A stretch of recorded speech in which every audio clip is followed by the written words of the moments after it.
बिस्मिल्लाहिर्रहमानिर्रहीम। Last lecture में हमने देखा था कि रिलेटिविस्टिक मैकेनिक्स क्या होता है। ऐसी ब्रांच मोशन की जिसके अंदर हमने किसी भी ऑब्जेक्ट को स्टडी करना जिसकी जो वेलोसिटी है वेलोसिटी ऑफ लाइट के बराबर हो, उसे हम नाम दे देते हैं रिलेटिविस्टिक मैकेनिक्स। देन हमारे पास आ जाता है solid state physics. Solid state physics क्या होनी है? फिज़िक्स की वो ब्रांच होनी है जिसके अंदर हमने सॉलिड पार्टिकल की स्ट्रक्चर को स्टडी करेंगे, प्रॉपर्टीज़ को स्टडी करना, उसे सॉलिड स्टेट का नाम दे देंगे। नेक्स्ट हमारे पास आ जाता है रोल ऑफ फिज़िक्स, यानी कि फ़िज़िक्स जो है वो अपना किरदार अदा कैसे करती है टेक्नोलॉजी के अंदर या इंफॉर्मेशन मीडिया या फास्ट कम्युनिकेशन के अंदर। सबसे पहले जो भी इंसान ने, जैसे कि अगर हम पिछले ज़माने की बात करें, जो फार्मर थे वो अपने बैलों के साथ हल वगैरह चलाते थे। बाद में मशीन्स आ गई हैं, उन्हें जो इन किसानों का जो काम था उन्हें आसान कर दिया।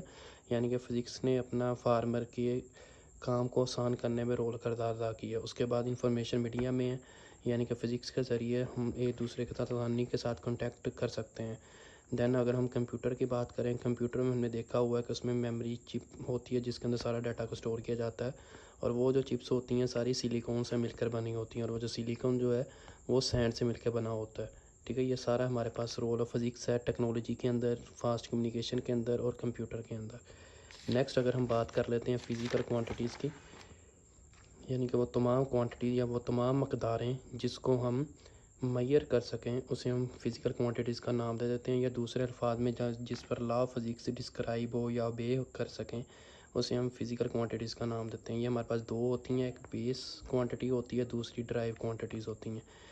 बेस क्वांटिटीज़ हमारे पास ऐसी क्वांटिटी होती है जिसके लिहाज से दूसरी क्वांटिटीज़ को डिस्क्राइब किया जा सके, यानी कि वो खुद किसी से ना मिलकर बने, उससे काफ़ी ज़्यादा मिलकर बन सकती हैं, उसे बेस क्वांटिटीज़ का नाम देते हैं। जैसे लेंथ है, मास है, हमारे पास टाइम आ जाती हैं। ये टोटल हमारे पास 7 होती हैं। अगर हम नेक्स्ट बात कर लेते हैं ड्राइव यूनिट की, ड्राइव क्वांटिटीज़ हमारे पास ऐसी क्वांटिटीज़ होती हैं जो बेस क्वांटिटी से मिलकर बनी हो, उसे ड्राइव का नाम देंगे। जैसे हमारे पास फोर्स आ जाता है, वेलोसिटी है या एक्सेलरेशन है। अगर हम नेक्स्ट बात कर लें मेजरमेंट ऑफ बेस क्वांटिटी, यानी कि बेस क्वांटिटी को किन दो स्टेप्स के लिहाज से मेजर किया जाता है, इसके दो स्टेप्स हैं। सबसे पहले चॉइस ऑफ स्टैंडर्ड है, यानी कि हम जिस चीज़ को मेजर कर रहे हैं, किसी की लेंथ मेजर करनी है तो पहले स्टैंडर्ड को चूज़ करना पड़ेगा कि जो लेंथ हम मीटर में मेजर कर रहे हैं, सेंटीमीटर में कर रहे हैं या इंच में कर रहे हैं। इसे हम बोलते हैं चॉइस ऑफ स्टैंडर्ड, यानी कि स्टैंडर्ड को चूज़ करना कि हम किस लिहाज से मेजर करना चाहते हैं। देन हमारे पास आ जाता है सेकंड प्रोसीजर। प्रोसीजर में ये होगा कि हम अगर किसी चीज़ की लेंथ मेजर करना चाहते हैं तो लेंथ किस लिहाज से, उसके किस स्टेप को फॉलो करते हुए उसको मेजर करेंगे। नेक्स्ट हमारे पास आ जाती हैं प्रॉपर्टीज़ ऑफ आइडियल स्टैंडर्ड, यानी कि जो आइडियल हमारे पास स्टैंडर्ड है उसकी कौन कौन सी खसूसियात होंगी। जिस तरह ये ऊपर दो बताया हुआ चॉइस ऑफ स्टैंडर्ड या हमारे पास प्रोसीजर आता है, उन दोनों को अप्लाई करते हुए इसमें सबसे पहले हमारे पास असेसिबल आ जाता है। असेसिबल का मतलब होता है इजीली अवेलेबल, यानी उन चीज़ों को इस्तेमाल करना या उन इंस्ट्रूमेंट को इस्तेमाल करना जो हमारे लिए इजीली अवेलेबल हों। और नंबर 2 पे ये इनवेरिएबल हों, यानी कि अपनी वैल्यूज़ को या अपनी मेजरमेंट को वो चेंज ना करे with respect to internal condition जो उसकी चेंज हो जाए। अगर हम नेक्स्ट बात कर लेते हैं एसआई यूनिट की। एसआई यूनिट में हमने लास्ट 9th क्लास के अंदर पढ़ा भी हुआ है कि 1960 के अंदर एक पेरिस में कमेटी हुई थी जिसमें ये देखा गया था कि जितनी भी हमारे पास फिजिकल क्वांटिटी है उनको स्टैंडर्डली डिस्क्राइब किया गया था, जिसे हम एसआई यूनिट का नाम देते हैं। एसआई यूनिट अगर हमारे पास इसके 3 यूनिट के अंदर डिवाइड किया जाता है। सबसे पहले बेस यूनिट्स आते हैं, सप्लीमेंट्री यूनिट आते हैं, ड्राइव यूनिट आते हैं।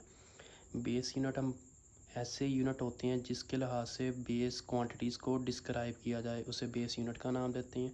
ये टोटल 7 होती हैं। अगर हम बात कर लेते हैं ड्राइव यूनिट की, तो ऐसे यूनिट होते हैं जो ड्राइव क्वांटिटीज़ को डिस्क्राइब करें, वो ड्राइव यूनिट हो जाने हैं।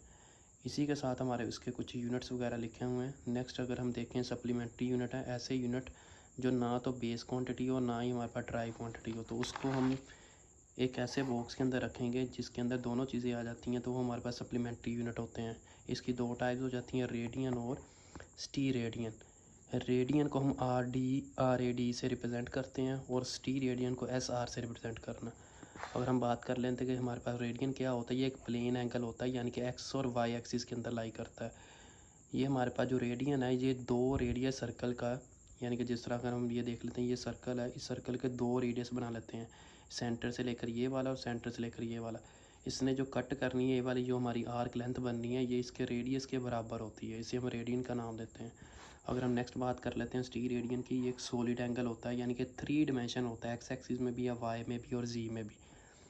अगर हम इसकी डेफिनेशन की बात करें तो हमारे पास अगर ये सर्कल का सेंटर है, अगर इसको स्फीयर कट करें तो इसकी ये रेडियस और ये रेडियस, तो ये जो इसकी आर्क लेंथ होनी है इसके आर के स्क्वायर के बराबर होनी है।